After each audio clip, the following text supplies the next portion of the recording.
So, Simone, thank you so much for being willing and available to talk today and to answer our 5 questions. Sometimes I slip an extra one in there to educate and inspire our Trachtenberg students and alums. It's such a pleasure to have you here. I'd love for you to start off with by introducing yourself and telling us when you graduated, what program, and what you're doing now. Absolutely. Thank you for having me, first and foremost. Simone Hall. I graduated from Trachtenberg, the Master of Public Policy program in the spring of 2020. And currently, I am working for Blueprint for Maryland's Future, the Accountability and Implementation Board. It's a state level education board here in Maryland. And yeah, happy to be here. Wonderful. Thank you so much. Okay, I'm going to dive right in. Starting with, what is the best networking advice you've received? The best networking advice that I've received is to take the time to, mm, I would say, take the time to schedule informational interviews with people who are in a field that you are either in or aspire to be in. That's actually what I did to help get not this role, but the previous role that I was in. I reached out to actually fellow Trachtenberg alum and asked about the job, what it is that drew them to it, what it is they like about it, just to get a better idea of what it is they do and whether it's something that I wanted to do, which it was. And I turned out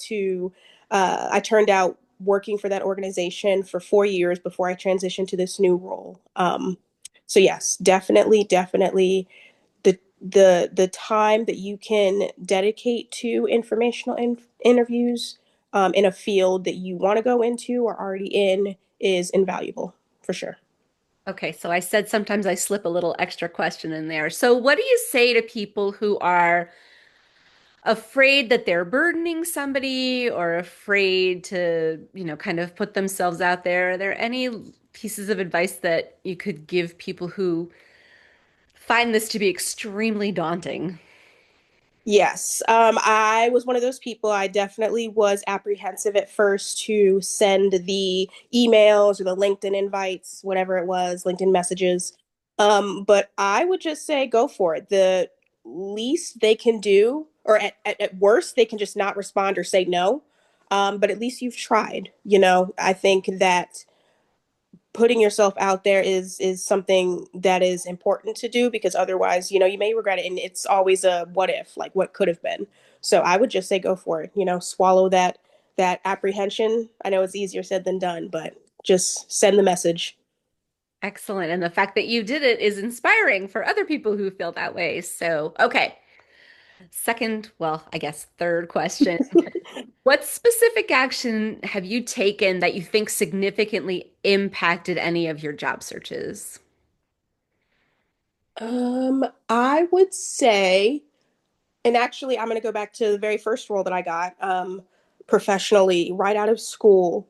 I think that it helped that I reached out to the person that ended up becoming my boss. I sent him a LinkedIn message, actually, letting him know that I was interested in the role. I let him know some of the professional experience that I had had that was related to the role and how I could contribute.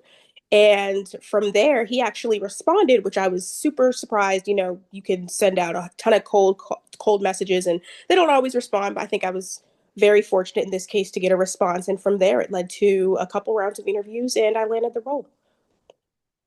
Yep. Again, just back to the point before about really just reaching out because you never know. It really could lead to something, to an opportunity. And one of the things that you just said, you were saying that you told this person some things that may set you apart and showed what a great fit you were and how you can contribute rather than just a connection request, which Right. doesn't really do all that much. I love that. That's great. Okay, so what have you found most helpful in preparing for everybody's second least favorite kind of interview, the actual interview? Yep. And it's funny that you asked this. I used to absolutely hate interviews. But once I actually got really good, helpful tips from Trachtenberg's career services team back when I was still applying in 2020, 2021, immediately post grad. And one thing that's been very helpful is just thinking of like the standard questions about like, why did you apply for this role, conflict resolution, some specific um, examples of experience and contributions that you can bring, noting those, like writing those down in like your notes app or your journal, wherever, and kind of uh, you review those constantly so that way when it comes time for a question or a similar question you already kind of have that answer drafted out, if you will. It may not come out cleanly as, how do you deal with conflict. It may be a more uh, it may be a question that's not as obvious, but if you have those draft answers written down, you can kind of identify, like, oh, okay, so I have this example and this might go well with this question. So I think just having drafts of standard responses is very, very helpful. And it's been something that it's a technique I've used for the last several years when it comes to interviewing. So, It's a great technique. And it allows you during the interview to concentrate more on the rapport that you have with people because you aren't frantically trying to think of something. You've already yes. thought that through. I love that technique. Excellent. Okay. Now, it wasn't that long ago, but think back to when you graduated. How did you showcase your capstone, or maybe you still do, to potential employers? How did you use, and if capstone isn't the right example, what from Trachtenberg were you able to showcase? I would say not capstone per se. I was spring 2020 and that was when COVID hit, so capstone kind of went haywire a little bit. Just a So I little. will, yep.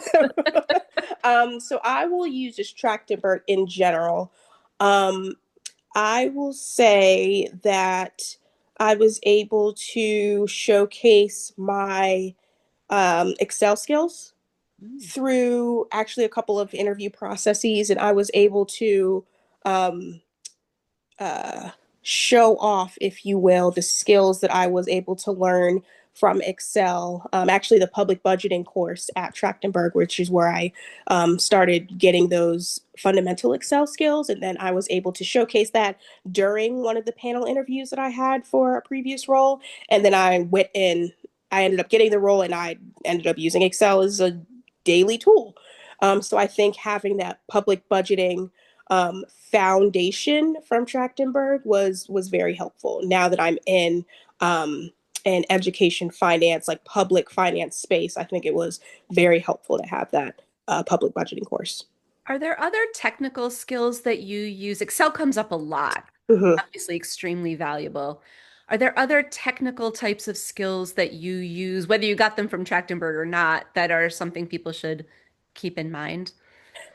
Um, I would say, I guess it's a soft skill, Okay. but communication. One thing that I've definitely come across is it's great that you can do all the things technically with Excel and all of that, but then there's another layer to it where you have to explain the data analysis or whatever it is that you did to people who may not be as into the work as you are. So breaking down like the jargon and the alphabet soup that you often come across in the policy spaces is another layer. And I think actually having my communicate bachelor's degree in communications, doubling that with my master's in public policy, I was able to get the hard technical skills, if you will, from MPP, and I was able to carry over my communication skills from undergrad that allowed me to be in this kind of unique space of being able to do the analysis, but then also being able to explain it to the layperson, someone who may not be kind of in the weeds as much as I am. That's great. And I think sometimes people forget that their undergraduate degree, especially if it isn't super old, Yeah. can really be a great like 1-2 punch, a great Oh, yeah. combination with the MPP or the MPA or the ESP. That's great. Absolutely. Okay, think about your general career advancement. What are some of the specific actions that you've taken to, move ahead? You've done that. What are some of the things that you think have helped you do that you've done? Yes. Another shameless plug for Trachtenberg, the alumni group, the LinkedIn alumni group has been very, very helpful, super invaluable. I encourage all Trachtenberg students and alum to join because that is actually where I found the role that I'm currently in. A fellow alum posted it. I, reached out, applied. It's funny because I didn't think I was going to get it because the Trachtenberg alum and the other folks who are now on my team are like so well accomplished. I was like, oh my gosh, there's no way I'm going to get this. Like everybody has PhDs and they're like former principals. And I was just like, I'm not going to get it. But I did. And I am very happy to be in the role that I'm in, working along other folks who graduated from Trachtenberg. So I would say definitely, definitely joining that group has been invaluable. Excellent. And I'm the one who lets the people in. So go ahead. I'm ready for you. Terrific. Simone, this is great. Thank you so much for talking with me. I know that our students are really going to enjoy listening to you and being inspired by you. Absolutely. Thank you so much, Melissa.